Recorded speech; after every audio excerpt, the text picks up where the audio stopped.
I always thought the reflections in the train window were a trick of the light, until I realized the other passengers' reflections were moving after they'd left. It started last Thursday on my usual late-night commute through the city's underground. The train was nearly empty, except for a few tired faces illuminated by the flickering fluorescent lights.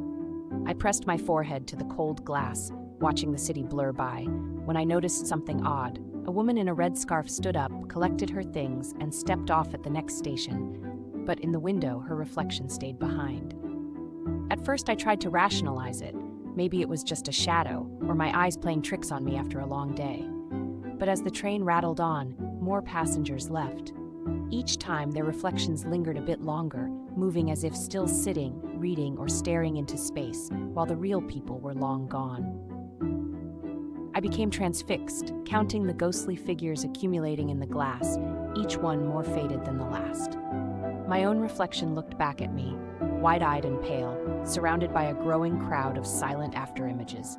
The air grew colder, and the carriage seemed heavier with every stop.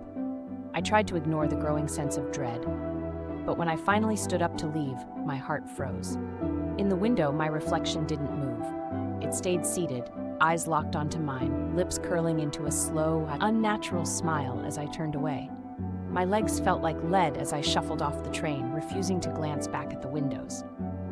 Now, every evening, I ride the same route, praying to see my own reflection follow my movements like it used to. But it never does. Instead, it sits among the other trapped faces, watching, waiting. And sometimes when the train passes a dark tunnel, I catch a glimpse of them waving, urging me to return, to join them in the glass forever.